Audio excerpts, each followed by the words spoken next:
As a mom of two girls, I know the importance of sleep and of saving money. You may not realize that those two things go hand in hand, but they do. When I have put the Pampers Cruisers 360 on my daughters, I have never had to worry about waking up to a leaky diaper because Pampers are of the best quality. That means there are more full nights of rest for everyone, for me, for the kids. Not having to clean up leaky diapers means less laundry, less grumpy kids having to switch the sheets in the middle of the night. It's a win-win situation, and that is why I have always loved Pampers. They're a smart choice. As you've heard me say before, my diaper on the go bag was always filled with Pampers.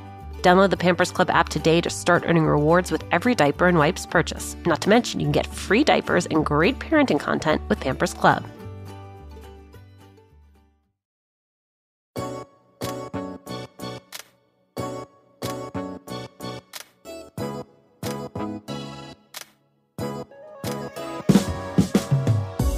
Nicole Chavez has styled some of the biggest names in Hollywood, from her first client, Rachel Bilson, to stars like Kristen Bell and Scarlett Johansson. Now Nicole is drawing back the curtain on how she made the leap from costuming to celebrity styling, the role of intuition in her work, and why she is on a mission to help everyone cultivate style confidence.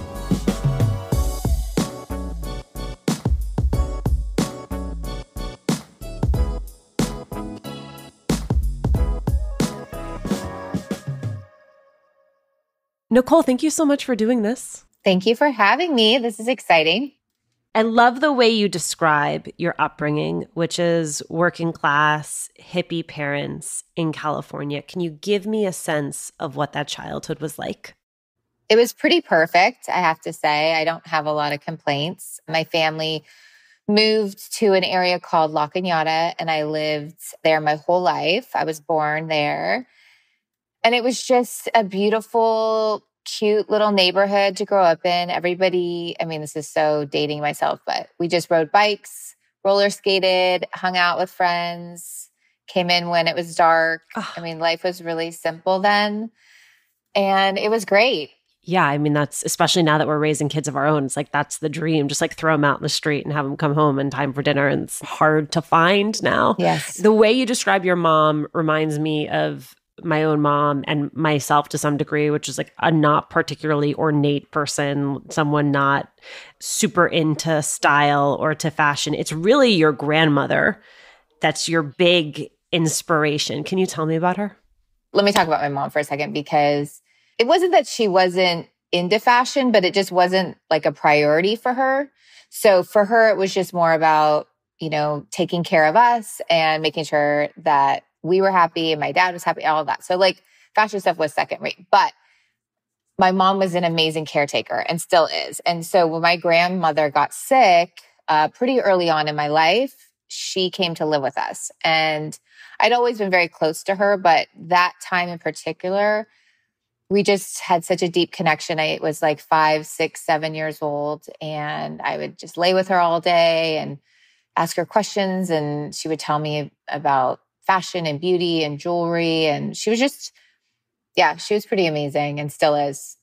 Your own love of fashion, I mean, this is a thing you find young. It is clear that you love it. Can you tell me about the outfits you were putting together, the things that were drawing attention to you as a young person? Where I grew up was a predominantly white community. At that time, there wasn't a lot of diversity there. So I was definitely the most that I was aware of Hispanic person that was going to my school. I had dark curly hair. Everyone had blonde hair, blue eyes. So I was definitely keeping up with their fashion. But at the same time, there was something like very deep inside of me that craved this just loud, tons of ruffles, color, pattern, print. My mom and dad and grandmother used to take me down to Oliver Street, and I would say, I want all the dresses. I want all of them, all of them. Like I was obsessed with those really over the top little dresses for little girls. And I didn't know where, because I didn't have a lot of Latina roots growing up. My dad is Hispanic, my grandmother was, but there was something about growing up in LA when my grandmother was raising my dad that it was almost like not ashamed of your roots, but you wanted to assimilate and be part of the community and not sort of stand out.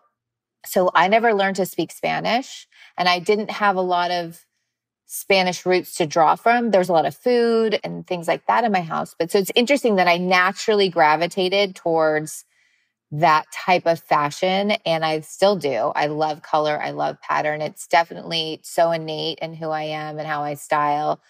It's interesting. It is part of who I am. You go to school, you study photography, but you keep sort of coming back to this idea of working with models and styling. And it's like, it's easy to see in retrospect how it's right there in front of you, but it's not the most obvious path. And you have this conversation I think is really important in terms of understanding the trajectory of your career with a Disney executive who asks you, what do you want to do? So many young people have this moment where someone asks them what they want to do. And there can be this tendency, especially in our community, to demur and to not assert what it is you want. But you're crystal clear in that conversation, and it sets you on the trajectory for the rest of your life. Completely. I stumbled into art through my high school. I had an amazing art teacher.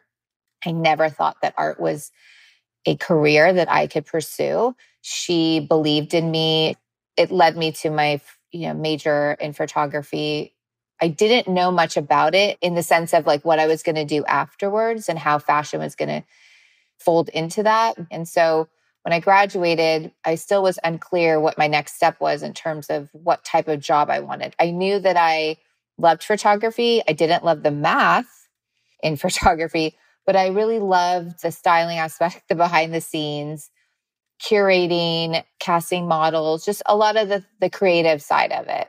So I took a little time off. Once I graduated college, I took a year and I worked for an interior designer, just still feeding that creative brain. And that designer was working with a client who became a family friend. And it was one of those things where they needed a nanny. They needed a babysitter. They were traveling. I started filling in for them. And yeah, Peter was really assertive with me and said, I know you graduated. What's your next step? What do you want to do? I said, I want to work in movies. I want to do costumes and film and television. And I had no experience or any understanding really of what that meant, but I just said, that's what I want to do. And so he said, okay, let me see if I know anybody that is looking for a production assistant. Turns out I got a meeting at Disney with a producer. So I go in, all giddy to go. And they're like, okay, if you can fly yourself out there and put yourself up, you have a job as a production assistant on this huge movie. And I said, I'm there, done. Like, not even hesitation. I think I made, I don't know, $100 a day, if that. And once taxes were taken out, I had very little to live on. And that job led me back to Los Angeles and got me in the costume design union. And really from there, it was just sort of, you just start meeting people, you start networking, you get in with certain teams, and the rest is sort of history. I tell this to people all the time. If somebody cracks the door open a little bit, barge through and just go for it. It's such a great opportunity, and not everybody gets that opportunity. So when you do, don't waste it. Like, make the best of it. As a mom, I know the importance of sleep and of saving money. You may not realize those two things go hand in hand, but they very much do. When I have put the Pampers Cruisers 360 on my daughters, I have never had to worry about waking up to a leaky diaper because Pampers are of the best quality. That means there are more full nights of rest for everyone. Not having to clean up leaky diapers, well, it means less laundry. It means less grumpy kids having to switch the sheets in the middle of the night. It's a win-win situation, and that is why I've always loved Pampers. They are just a smart choice. As you've heard me say many times before, my diaper on the go bag was always filled with Pampers. Download the Pampers Club app today to start earning rewards with every diaper and wipes purchase. Not to mention, you can get free diapers and great parenting content with Pampers Club. Those opportunities lead you to a show that listeners who are my age will know and love, The OC. And what I think is important there is, shows come and go. And then there are shows that are phenoms, right? That like all of a sudden it is in the zeitgeist. Everyone's talking about it. Everyone knows the actors who are on the show. And The OC was that. The fashion on The OC was that. And for you, it represents this major moment because it's where you meet Rachel Bilson, you work together. Mm-hmm. Tell me about the conversations you were having that led you from I'm styling you on the show in the form of a character to there's an opportunity to style you, the person, and how then you differentiated between who she was on the show and who she was in the world. When I got the OC, they'd already shot the pilot. And how it sort of works when you are in the costuming arena, there's different levels. There's shoppers, there's costumers, there's costume supervisors, there's costume designers. At the time, I was a costumer. So I was allowed to shop and be on set. That's what my union allowed me to do at that point in my career. So I had a lot of friends and we would just jump from show to show. So when you were a shopper, is it like you're given direction where they're like, this is what this character is? Or do they tell you like, go find a yellow cardigan? Both. Sometimes it'll be really specific. And also as a shopper, you're shopping fabrics. You're going downtown, you're pulling leathers, you're coming back with like all different leathers. I've worked on films where we make all the costumes from scratch, every single one. Then there's shows like the OC where you're shopping or you're pulling from showroom. So they're all very different and your job is different every time and your team is different. So my job was to be on set every day with the actors. I was in charge of making sure when we were on the day shooting that they were in the correct outfit. I would take continuity photos and I would just maintain their looks on set. And they were long hours. We're talking like 5 a.m. till like 10 o'clock at night, Monday through Friday. And that is how I met Rachel. We would just be sitting around for hours and hours all day, looking at magazines, talking about fashion. And so as the show grew in popularity, there was more and more red carpet appearances that they needed to go to. So she asked me like, hey, do you think that you could find a dress for me to wear to X, Y, and Z? And so it started very casually like that. And I would just cold call people. So I had no idea what I was doing. I would just ding-a-ling-a-ling, like, hello, Chanel. I'm just wondering if we can borrow this look for this event. And they said yes. It took about a year for it to sort of sink in that that's what I was doing because I was writing both. I was still working on the show for the first season and I was helping Rachel out after hours. And I was really loving it. Like, it was amazing because it was just me making my own, we were making creative decisions together, but it wasn't like a team. So it was fun in that sense. And she introduced me to Kristen Bell, who at the time was on Veronica Mars, and they were going to a lot of the same events. And she was like, you need to meet my friend Nicole if you ever need help with styling. And that's what led to my second client. And that's when it kind of hit me that, oh, this like could be my job. I've worked with stylists a few times. I remember the first time that I did it working in TV news. This woman, she was excellent. She came in, she looked in my closet and she's like, you own no pants. And she was like, why do you not own any pants? And I was like, oh, I don't know. I just don't like pants. And she looked at me and she very matter-of-factly with like the love of a sister, she was like, you're smaller on top than you are on the bottom. And you compensate for that by wearing a lot of skirts and dresses. Would you please trust me to put you in a pair of pants? And all of a sudden I'm like crying in my closet because this thing that I have thought in my own mind for the past 30 years, I've never really talked about with anyone else. And I bring up that story because there is a part of your work that is art and alchemy and business. And then there's a part of it also that I imagine is personal therapy. Like you've been with some of these girls from pre-baby, post-baby, single to married, 20s to 30s to 40s. And your relationship to your body changes. And then your relationship to clothes changes with it. And so I imagine that there's also a really emotional piece to the work that you do. I'm very, very blessed because the women that trust me to get them dressed and to select clothes for them trust me. And so I would never want them to be in a situation that they ever felt uncomfortable. I can tell immediately the body language, all of that is so obvious to me. And even if it looks amazing, maybe the best thing they've ever put on, if they're not feeling it, I can never sell it on the carpet. It will never translate. As an actor, you're putting yourself out there in a very vulnerable way. And when you have to do press, even though you're doing press for a TV show, film, whatever your project is, it's still you now, the person out there promoting it. So Yes, it's very layered. There's a lot of psychology that goes into it. I think because my intuition is so strong and that I really follow my gut and I feel things really strongly, that I just stay in that headspace and I don't overthink things and I just go with my internal gut. Teach me how to do that, Nicole, not just for fashion, like in life. It would be great to just stay in an intuitive space. As I've gotten older, I have to work at it more because there's more noise in my life now. The pandemic, as tough as that was, I really found ways to calm myself through meditation. And if I get up early and I take care of myself first, it's like the analogy of putting your oxygen mask on first and then helping others. That's what I think of my meditation and when I do it at like 6 a.m. Before it's quiet in my house, nobody's up. I get up, I do it. My mind is clear. I'm ready for the day. I'm not carrying anything from the night before. I come in anew. It's been a real game changer for me personally and professionally. So you have this period where you are traveling all over the world. You're going to fashion shows. You're getting all of these clients ready for red carpets. And then as you say, ... then I became a mom. Mm-hmm. What changed when you became a mom?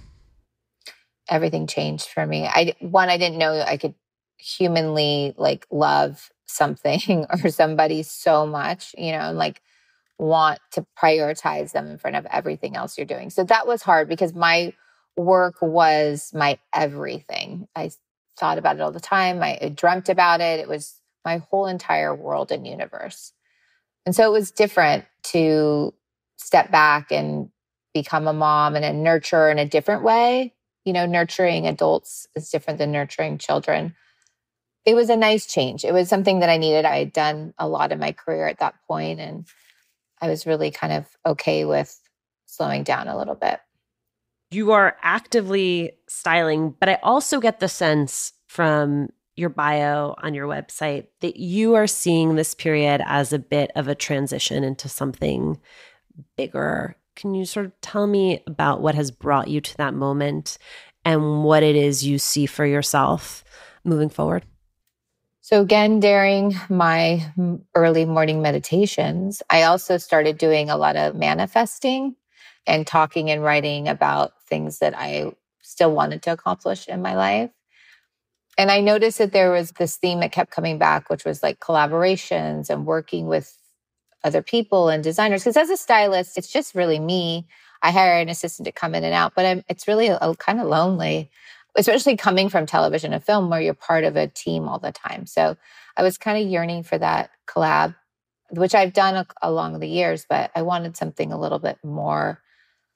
And I also felt like the business was changing and the dynamics of styling were changing. The rates were changing. All these things were kind of upside down during the pandemic, and a little bit prior to the pandemic, things were shifting. I wanted more control in my day-to-day, not just being sort of at the mercy of the pandemic showed me that lesson too. Okay, so there's no red carpets. Well, then I have no work. There's no commercials. Oh, I have no work. I got to figure out, how am I still going to be creative? How do I get out there and still do what I love?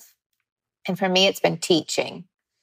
And I've found that I do it naturally all the time with my friends and my family. I love clothes. I love styling. I have a long history of doing it. So I have a lot of knowledge. I have a lot of information to share.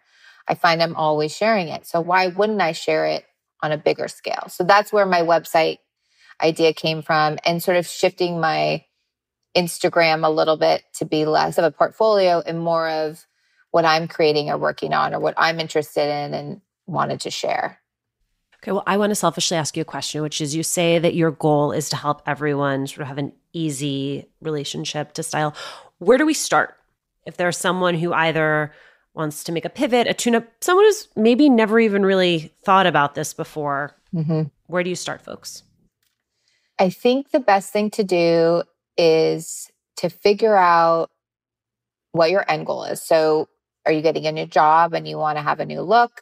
Or do you want to do a complete closet overhaul? Or like your body has changed dramatically and you want to change with it? Or there's so many different things. I'm a visual person, and I think that looking at visual aids is very helpful. So I would suggest for someone to go on Pinterest or Who What Wear, go to somewhere, type in street style whatever speaks to you. Do you like Paris street style? Do you like LA street style? Start gathering imagery that you are drawn to. And through that, make a little album in your phone and then look through it and start editing, like, what do you really love from that? And you'll start to see a thread. So you start like deduce, oh, well, everything in here is a striped sweater. I must really love stripes. Okay, maybe you're into like French girl style. So maybe that's your vibe. So then you're like, okay, well, I'm going to study that a little bit more. What does that mean? What are the pieces that make a French girl chic? I mean, I can tell you, it's like a trench coat, a striped shirt, jeans, ballet flats, that kind of thing. So like, there's so many different ways you can go, but you kind of have to figure out what it is that you are vibing. What's your story? What story do you want to tell? Nicole, thank you so much for doing this. Thank you. Thanks for having me.